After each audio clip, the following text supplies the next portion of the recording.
Inside Story Uganda, real source of political updates. Kakati ekyo singa bwe kityo kyali wandibadde watudde nabo mu kusooka ne mukola joint petition ne mubanga mwenna mukoze eki ne tumanya nti no ne gundi awaabye si bwe kiri naye gwe wasala okugenda wekka bw'oba wasala okugenda wekka mwandibadde mwakkiriziganya okusooka ne mugamba nti banzikiriza nze mba mpaaba bo bafandinge process okitegeera nakyo si bwe kyali. Good. Honorable Attorney General, ng'oggyeko petition yono, petitions endala zibeera okugeza eyogeddwa Kenya ey'omwaka 2016 eya Honorable Mama Mbabazi. Recommendations 10 ezaakolebwa oba court ze yayogerako nga zaali zirina okuteekebwa mu nkola okukolebwako at least nga tunabagenda mu kalulu kanaddako. How far have we gone eggwanga ku zo? Kubanga nzijukira mwalimu ebintu zaali 10, regulating of use of technology mu kalulu, equal access to state media eri abo abeesimbye ku ntebe y'obukulembeze bw'eggwanga n'ebirala. Tutambudde tutya ku bino? Katika ononsonyo nja ekibuuzo kyo nja kiddamu na kibuuzo ky'omukisa omulungi tulina presidential candidate eyali former presidential candidate bongamba nti no equal access to media state media atubuulira ina state media gye yagendako ne bamugaana bwe kiwanga bwe kyo kyalimu mu petition ye naga nti nagenda ku UBC waliwo eri embala abagitaani ne baŋŋaana okwogererako. Kakati omukulu Anthony Jenner n'ekibuuzo ky'obuuzizza bw'otunuulira kwegamba bayinza obutagaana naye tebibalansi omanyi kye tuyita balancing equal access nti mwami Museveni bw'otunuulira kanku ekyokulabira ku munansonyiwa bw'otunuulira Vision Group toyogera media company nti bw'otunuulira emikutu gy'amawulire egisinga obungi egya gavumenti engeri gye gyawangamu General Museveni access nga si yemu n'eki n'eyaffe saakiroopa lwa nsonga ebyo omuntu yenna ng'ogenda kwesimbawo ng'ogenda kuvuganya n'omuntu nga ye pulezidenti oba obisuubira naye naloopa bino ebirala byendaba nti gavumenti si bwetyo bwe yandibikutte.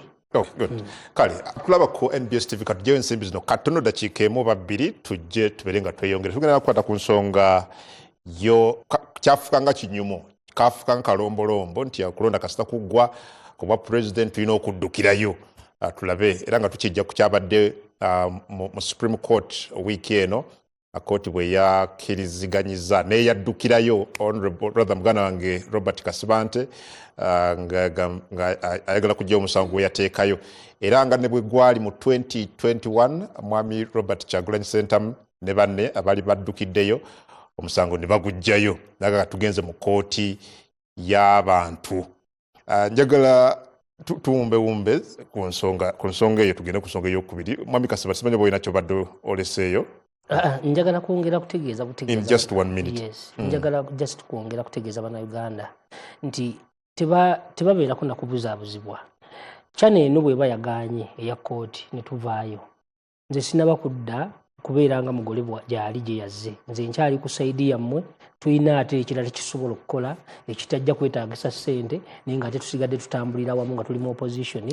So ekya Attorney General kyagenda tewali serious si kituufu. Ekyo si kituufu nnyinnyonnyodde ne mugamba nti nze nakola ebintu byange nga bwe nteekeddwa bikola ne balooya bange era nabikolera mu budde bwe nali nteekeddwa bikola kubanga nze ebyange bye nali nkomplainingako byali ebyo ebyali birwabibwako n'abantu nga tugamba nani compliance nti gavumenti akalulu teyakakutte bulungi yakoze kino na kino na kino kyotaseemu bulungi Mwami Kasibante ogambye nti weebuuza ku bannukudu oluvuganya gavumenti nga tonnatwala petition yeno tunakola filing lwaki temwagikolera wamu nabo lwaki wasala okugenda ng'omuntu nedda kakati omusango kasa guyimirirawo bwe mbanga ukoze bombi bali ne baba tebanneegaseeko because tubadde tubeera mu kalulu nga tubeera n'abantu nga bakuwa support naye nga tebalabikako ekyo okimanyi bulungi petition bwe banga ebadde etambula bulungi bayinza kyenyonyere mwami Kongo kitegedde njagala bannayuganda bakitegeere nti obeera mu kalulu ng'oli memba parliament ng'olina abantu abakuwagira naye nga bo tebaagala kulabika nti bakola ki nga bakuwagira kakati mu nzikiriziganya yaffe tekyalimu nti tugenda kukola joint but abamu ku bano bali ku record nga bagamba bo tebasobola kugenda mu kooti we before kakati izo kooti tusubirayo bwenkanya era tetujja kugendayo bwoga nti bakkiriza okuwagira oba okuyimaawe then basi kitegeera kakati bannabyabufuzi kye nagambye nti ebyobufuzi bya wano naddala oludda oluvuganya gavumenti batini nnyo benzikiririzaamu nze mbadde okuva le nayingidde mu politics ono mwami Nsibambi njagala anjulire nti olwaliro mwogera kino munnabyabufuzi n'ayogera kirala enkya nagamba nze sirabangako omwami Museveni ne bakuleetera ekifaananyi nga yabadde wa mwami Museveni kakati ne weebuuza twatuula abamu nga tucommunicate nga twogera bulungi nga tuteesezza ne beefuula bannayuganda njagala kubategeeza abantu betudiringa nabo abali mu byobufuzi abali mu opposition mubeetegereze nnyo era njagala bwe musobola mubakoleko audit so wali disappointed never nnyo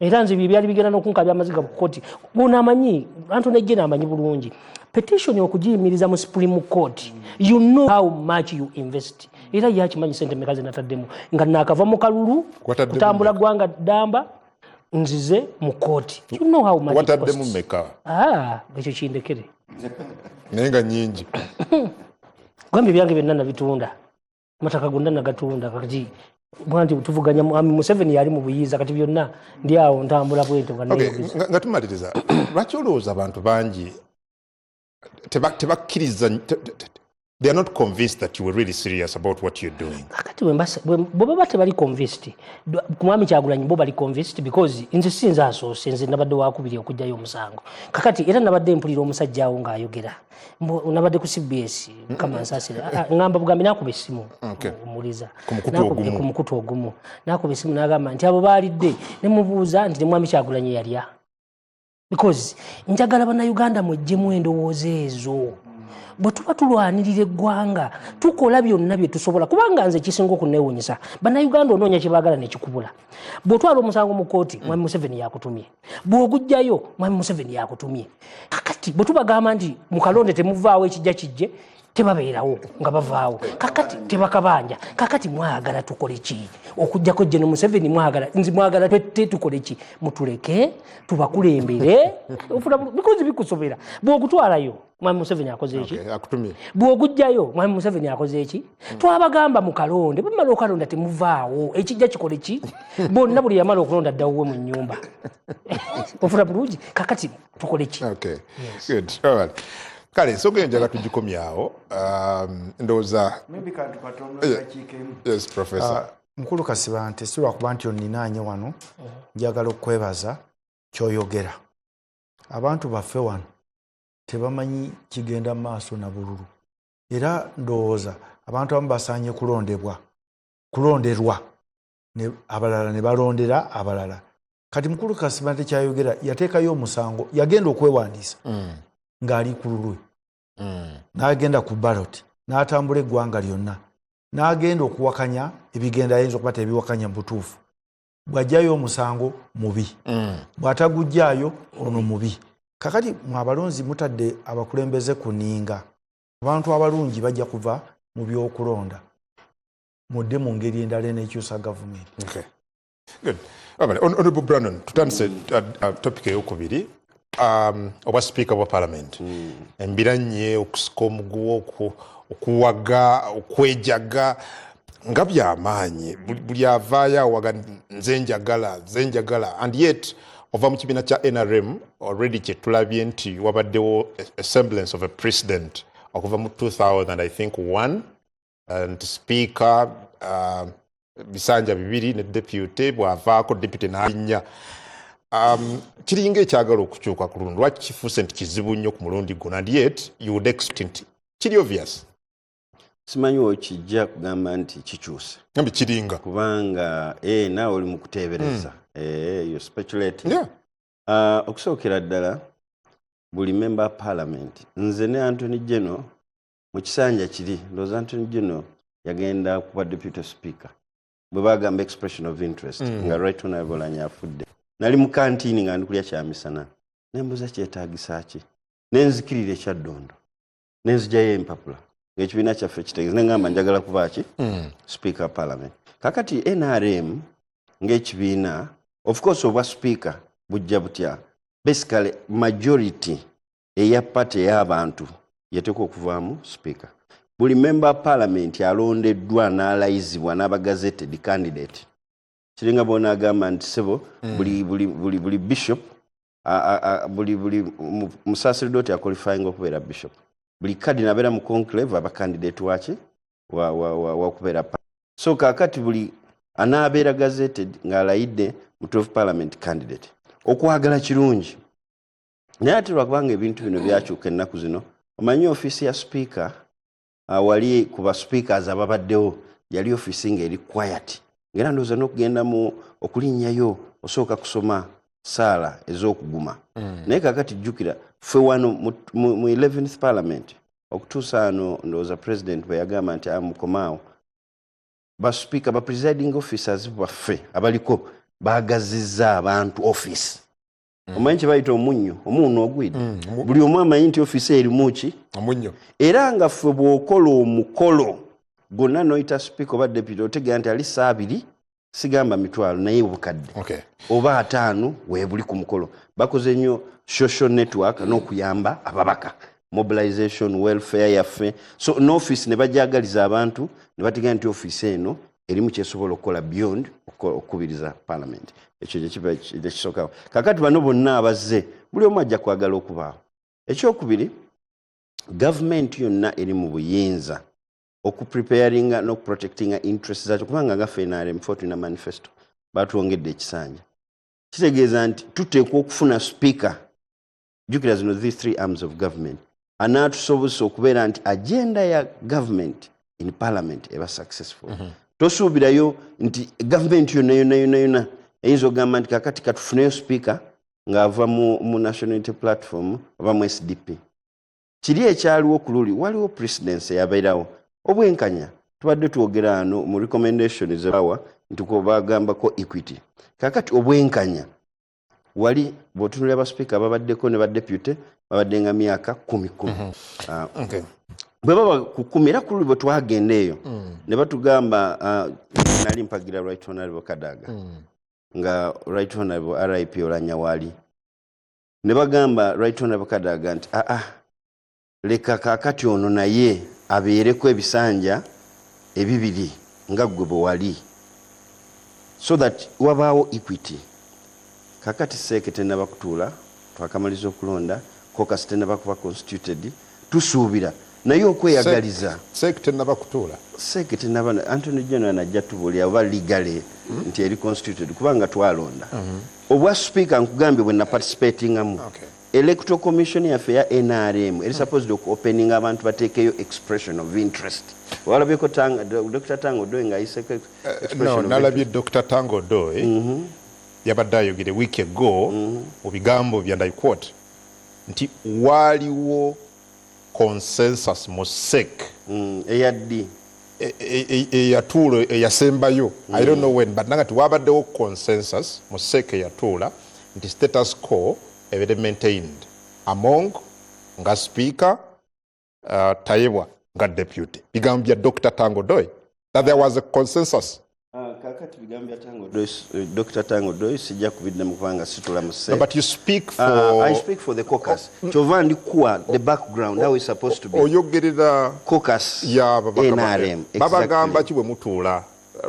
ng'ababaka ba NRM anti mbadde ndikunyonyola nti all those candidates Lydia Wanyoto abe NRM bajja kuteekayo amannya the names zijja genda mu SEC Central Executive Committee akakiiko kaffe ak'entikko SEC ebavetinga n'obukiiko bwaffe buno mu leadership mu NRM amannya SEC evetinga neraba nti Professor Honorable Nsibambi obumanyirivu bwe buno kabeere chairman wa legal committee tojja kuleeta Brandon omwe nga talina bumanyivu ku by'amateeka kaakati bwe tuve SEC bwevaayo SEC erina obuyinza kekakiiko akenkomeredde bayinza okutuwaabula ne bagamba okusinziira bwe tulaba nti ebintu bitambule bwe biti katuleke ono noono basigalewo oba njagala kumaliriza so the moment you're not aware of any decision eya SEC ku nsonga I'm not aware. We are not aware. Because it should be nkubulira process webera jena participating amuko. Era fwe participating baseke ne batugamba kakati mwe mutuule katwelevate nze right honorable Anita Among agende kuwa speaker ne opening ekifo cha deputy speaker. Era bwabaawo nga process ewedde ngoba okukirizaganya kuganye nja kuwa ekyokulabirako. Bwe twali mu Kalunga tuli ku replacing Oweekitiibwa Kasamba Kakooza nga Kasamba afudde. Babagamba mukkirizaganyiza ne bagaana ne babatuweereza mu caucus. Awo nno caucus ne tubakalulu ne tufuna candidate. Naye ekyo tekijjaawo kiri nti yeri presidency eyaliwo era seeki kubanga yatuula ekyaliwo. Ate kati yeeyongeddeko abantu abalala nakyo kisobola okusigala oba ne bagamba nti abantu badde balonde. Njagala genda wa Honorable Deputy Attorney General, Honorable Njakudda, Honorable Yusuf. Well, Honorable Attorney General, ebintu bibiri. Here waliwo decision oba consensus mu SEC ku kifo kyobwa speaker ne deputy. But also tumanyi nti waliwo president ekibiina kyammwe gikyasetinga ey'emyaka ebisanja ebibiri. But again we see abantu bangi n'okuva mu kibiina kyammwe kyennyini kya NRM nga bavaayo okulaga interest ku kifo kino ekyobwa speaker. Ekituufu kye ki ku kino? Mukulu Kungu n'abo abatulaba mu 2021 bwe wabeerawo process y'okulonda speaker ne wabeerawo embiranye wakati wa Oulanyah ne Kadaga bombi bagenda mu maaso ga SEC, Central Executive Committee, olukiiko olukulu olw'ekibiina kya NRM. Kadaga ayagala obwa speaker nga yali ayagala kufuna kisanja kyakusatu. Oulanyah n'aweereza endowooza ye n'agamba nti Kadaga yali deputy speaker ebisanja bibiri nga sekandi ye speaker. Ebiseera we byatuuka Kadaga n'agamba engeri sekandi gy'amaze ebisanja ebibiri naye kati asaanye abeere elevated mu ntebe yaki ave mu wa deputy speaker agende afuuke speaker ajjudde. Kati ekyo ne kitandika process ey'okubeera nti omuntu alina kubeera deputy speaker ebisanja bibiri ne speaker ebisanja bimeka? Bibiri. Nga Oulanyah yawa endowooza eyo ng'agamba nti no yali amaze y'okubeera deputy speaker ebisanja bimeka? Bibiri. N'olwekyo 2021 yali asaanye okubeera speaker ng'asinziira ku ekyo ekyali kibaddewo wakati wa Kadaga ne sekandi. SEC nekkiriziganya naye era baasinziira ku ekyo ne bagamba Kadaga maama yimirire ebbali ebisanja bibiri biweddeko, okoze bibiri nga deputy n'okola bibiri nga ki? Nga speaker. Kati ono akoze bibiri nga deputy leka abeere elevated. So ne batambula bwe bata. Naye ebyembi Oulanyah n'afa. Kati Oulanyah bwe yafa, jukira Oulanyah bwe yajja nga speaker, Right Honorable Anita Among n'abeera deputy. Kati Oulanyah bw'afa ne wabeerawo endowooza nti ono abadde deputy yasaanye okudda kuba speaker. Yes. Eno entebe eya deputy ejja kubeera vacant. Naye nga tebalina bagideclaringa vacant kuba deputy waali. Eyali eri vacant yali yaani? Ya speaker. So bwe tujjayo empapula ekyaddondo ewa Tango Doi, entebe eyali declared yali ya speaker. Ffenna ne tugenda mu SEC. Owulira? Ne tugenda mu SEC ne tweyogerako. Naye SEC ne takinga decision nti speaker, deputy speaker yasaanye okugenda mu kifo ekyobwa speaker okugoberera president eri nti omuntu alina kukula ng'ava mu bwa deputy agende mu bwa speaker. Okitegeera? So ekitegeeza kati vacancy nebanga yani ya deputy. Tetwafuna mukisa ate kudda museeki ku ntebe ya deputy kubanze gye nali njagala. Era nenviiramu awo tekyansanyusa naye nenzikiriza kuba ekibiina kyange bwe kibanga kyekisazeewo amateeka gagamba olina kugoberera party position. Awulira? So ne tubanga tubalina kati bombi Right Honorable Anita Among ne Titi Thomas Tayebo. Kati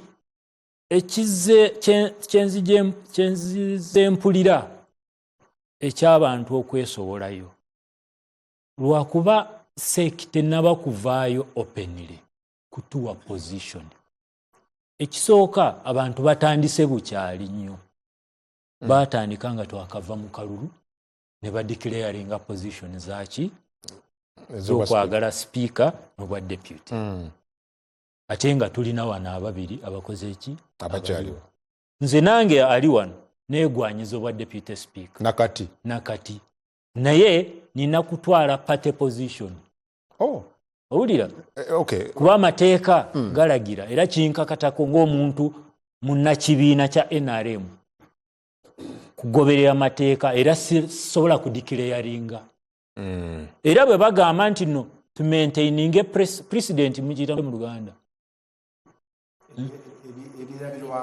ebizze bibeerawo engeri enkola ebaddewo yogamba nti ono ava mu kino nadda mu kino bwe kityo tuba tukikola siyinza kukola ki kuwakanya siyinza kudeclaringa mba nina kugoberera kibiina kyange bwekikola ki bwekisalawo naye bwe bagamba nti no mujje mwesimbewo nange empapula nzijjayo ku bwa deputy. Yes, ez'obwa deputy. Owulira? So tolowooza nti bw'otunuulira bano abadeclarinze eriyo n'abalala bangi abakyasirisa abakyalinda okuwabula kwa seeki. Naye seeki yeetuleetedde akanyoolagano kano. Abantu batomeragana kuba tewabaddeewo kiriya ki information. Nze nkimanyi nagenda mu State House ne bannange nga nnoonya bwa speaker naye position gye baatuwa y'okugamba nti abaddewo alina kusaavinga bisanja bimeka? 2. Ne deputy asaavinga ebisanja bimeka? 2. Kati singa batulaga nti eyo position bagijjeewo nange empapula nzijjayo. Owulira? So nandisabye ekibiina kyange obukulembeze bwakyo butwanguyize buklarifyinge position eyo abantu bajjeko akanyoolagano batugambe nti no president gye tugoberera. Right Honorable Anita Among alina kukola bisanja 2 ffenna ng'ab'ekibiina tuyimirire abegawe tumuwagire. Bagamba nti nedda tukigudde buli omu akole ki asabe nze ngenda kuba deputy. Honorable Nsibambi, yes, simanyi gwe okyali mpya mu kibiina. Ninamuko kayinza okuteekamu akamu. Kusooka ddala nebaza deputy attorney general kyayogedde ye position bakitayotya mu Luganda kyekifaananyi ky'amateeka. Nsomesezza essomo lino erya corporate ne institutional governance emyaka egisukka ndowooza mu 10 e Makerere. Kati gyayita party position kyekiri mu mateeka ye mateeka bwe gatambuza ebintu. Bino ebibiina bye twogerako si bya muntu by'abantu. Kyova olaba gavumenti ye n'eyange ebiteeka mu ssente bitambuze okutunuulira embeera. Kaakati ekibiina gye bayita SEC, ogani eyo ya SEC kyekibiina kyekisala policies. Kati bwe kigamba nti tusazeewo abantu bano 2 be bagenda omu speaker omu deputy, ebe tekyali position ya bulijjo, guba mutwe ogulowoleza ekibiina. Kakati bwe baatudde gye baatudde bwe kiba kituufu ne bagamba Honorable Anita yajja kuba speaker ne deputy ye Honorable Tayebwa eyo position ya kibiina. Kati omuntu yenna ali wansi najjayo empapula obuba bujeemu era abajemedde ekibiina basobola okukola ne kakiiko ak'empisa wadde constitution egamba nti member wa parliament yenna asobola okwesimbawo mu bifo ebyo gwe tosobola bw'ogira mu kibiina bwe tuta multi party dispensation ffenna kati endowooza zaffe eza bulijjo zaavaawo okujjako mukulu Kasiba nti ali independent oba Nsibambi ng'ali independent oba Brandon ng'ali independent naye kasita oba nti oli memba wa kibiina seeke neesalawo ku nsonga terina kujja kunyonyola bw'oba okitegeera butegeezi kakati ate ekirala kyenjagala okwogera nga kikwatagana katono nnyo abantu abasinga tebamanyi maanyi gani netayebwa Nsibambi nyiza okwogera wano nti mbamanyi kuba nali deputy president waabwe nga nze nkulira abavubuka nga nze patron sikkulira kuba siri muvubuka nga nze patron nawo abavubuka mu FDC gye baava Anita bwe yava mu FDC neegwa abantu tebakimanyi in terms of mobilization okunga bwe yava mu FDC neegwa teyalina kifo kinene nnyo okujjako yali deputy mu treasury okugutegezi nga weeri ate nga nawe baddeyo nga anti nkubuulira nga deputy president okuvayo nga olaba ekintu kiri yebeyebe yali akuŋŋaanya ssente ffenna okujjako Besigye ze yali asobola okujjako ebweru naye local mobilization of resources and talking to people abantu tebamanyi ali very smart bw'ayogera bw'ati n'asekereza mulowooza ati n'akugwa mu kifuba naye kind of mobilization Brandon akimanyi wano tewali muntu n'omu yali alese motions mu parliament nejjula okujjako Anita ey'ebisiyaga n'ono amwesimbyeko actually amwesimbyeko ndooza yeeweese ku ngo amwesimbyeko abaagala omu ku abeesimbyeko ati watuganya okwogera amanya okwagala okumwesimbako yamuleetera motion ku by'ettaka ly'enaggulu parliament nejjula bweti paka mu corridor kakati bino byonna bijja kuggwa nze nambibadde mbasaba obutaleeta anxiety ne excitement nakufiirwa busente bwabwe kabe muganda wange ono owa DP student wange namusomesa talina bwanyinza nakukwata wadde ku bwoya kwa Anita really tasobola in terms of mobilization bonna nabasomesa parliament yagala mobilization eyagala busobozi anti obusobozi ajja kumobilizing abantu bonna bamulabe nga Brandon wayogedde abantu bali tebamanyi nti waliwo ne office erwanirwa so kakati omuntu gwe bayita naye kumala budde bw'Abannayuganda tugende tukkirize nti seeke yasazeewo ye topmost organ niba nagenda security ballot ojja kulaba wakalulu kotalabangako so kakati nze katonda nnyo Kennedy Mutenyo muna DP era muwagizi wa Honorable Norbert Mao president wa kugambye wano agambye Honorable tell Honorable Nsibambi that wapa wa NRM teyakola wadde kisanje kimu ne mu NRM eryo etteeka teririiyo simanyi tteeka teririiyo nagamba Uganda enoonya speaker alina bino sooka good education experience independent credible international exposure unifier pragmatic patriotic tusaba majority party NRM ekulembeze Uganda mu nsonga y'okulonda speaker omujja kakati ekole ki ku resolution yayo eyayise party ekole ki ku resolution eyayise mu organ topmost organ ne organ tenavaayo officially kutubulira ate inyonyera ki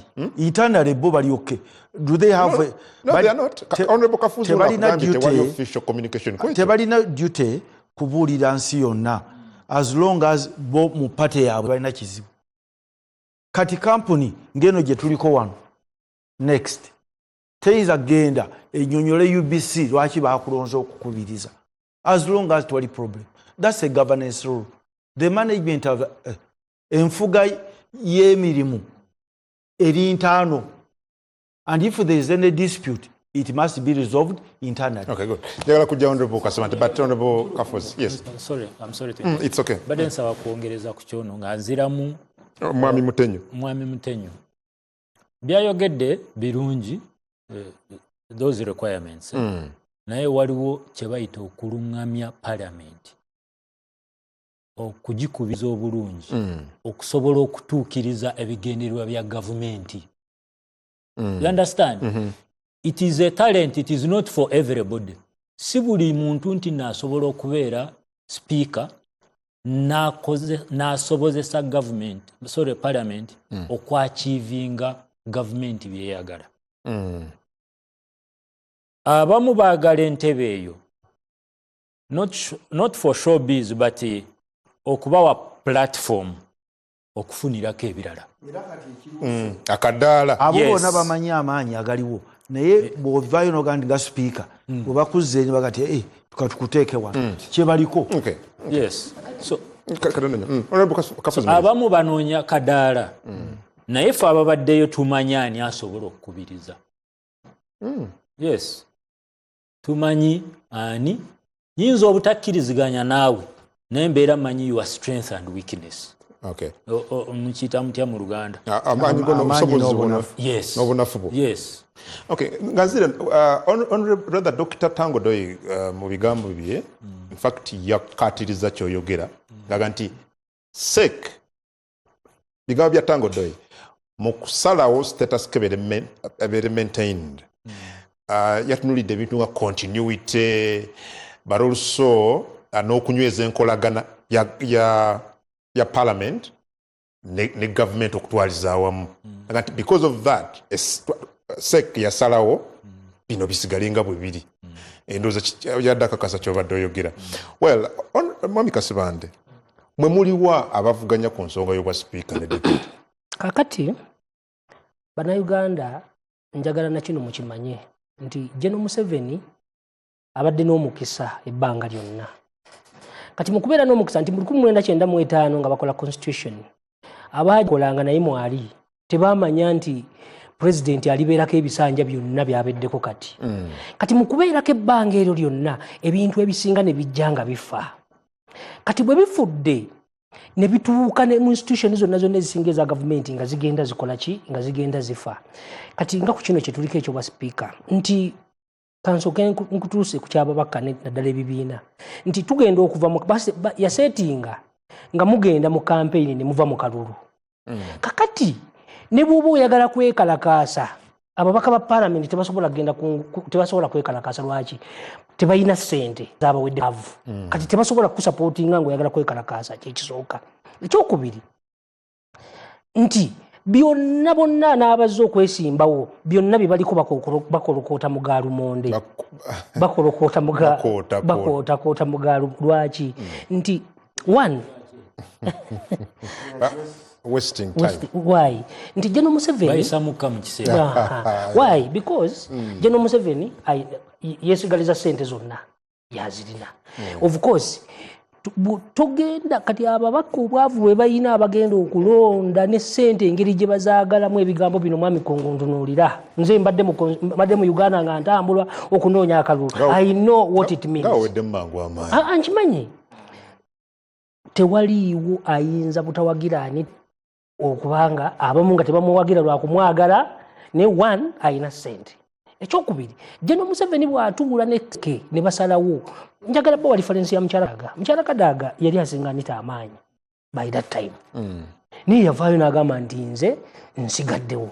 Naye General Museveni bwe yagamba ne Seeke n'amasimu n'agakuba ekiro n'akuba amasimu ekiro kyonna yasula atunula ng'akubira ababaka ba parliament amasimu ng'ayagala Anite abeere Olanya abeere era n'abeera. Kakati nze njagala baganda bannange bannyinaze bonna abeesimbyewo nti bwe baba baagala okubeera basipiika ba parliament batambulire ku kibiina kya General Museveni nga bwakoze eki bwe bawulira nti bali satisfied bajje banneegatteko kubanga nze nina obukodyo bwange bugenda okujjako Mwami Museveni butalayira ofuna bulungi.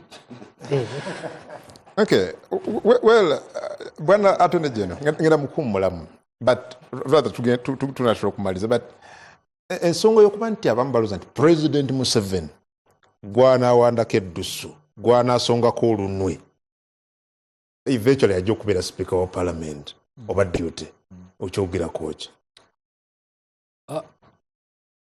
Democracy mugiyita mutya mu Luganda? Demokrasia. Katonda wange. Okay. Demokrasia ebeera n'amateeka gaayo. tubeera n'ebibiina nga birina enkiiko ezibikulembera nga bw'olaba kampuni erina ba shareholders erina ba directors erina ba CEOs erina abo abakola daily running management of the what mu kibiina kya NRM kye tuyita massive party ekibiina eky'abantu abangi kiina olukiiko ku ntikko to n'abalala ndowooza kati balinga 6 bakavayo publicly okulaga nti ddala basobola okuba baspeaker ba parliament mu parliament eyejja lwaki ebbugumu tuliraba nga lyeyongedde nnyo ku kifo kino ekyobwa speaker bwa parliament awo tujja kukoonawo bala oluso twalabye neyavuganyako ku ntebe y'obukulembeze bw'eggwanga muganda wange Robert Kasibante twali naye wano ng'atandika olugendo lwe olw'okuvuganya ku kifo ekyo naye twamulaba nga akalulu kawedde yafuna obululu emitwalo 3,13 akalulu olwagga n'aga nti awadde nkutta ekifo kya 6 ekifo kya 6 naye bingi ebitatambudde bulungi mu kalulu kano era n'addukira mu kkooti ensukkulumu ng'ayagala obuwanguzi bwa munna NRM Yoweri Kaguta Museveni bwobeere nga busazibwamu yawa ensonga ze nti waliwo emivuyo mingi mu kalulu n'ebirala nga bwe mwabiwulira naye ati waayita mbale n'addayo mu kkooti emu nga asaba kkooti emukkirize omusango gwasobola okubeera nga gujjayo ekya kkooti kye yakkiriza era Kasibante yayogera naga nti saafuna kuwagirwa kuva eri bannange ku oluvuganya gavumenti balooso n'ensimbi asaayina zimala kubeera nga nkozesa audit ebyali mu kulonda okubeera nga bikolebwa akati olwaleero awo tugenda kuba tubuuza ekibuuzo nti bw'otunulira petitions ezizze zibeerawo mu kulonda kutuzze tubeera nakwo kwonna lwaki tezivuddemu kalungi naddala eri abo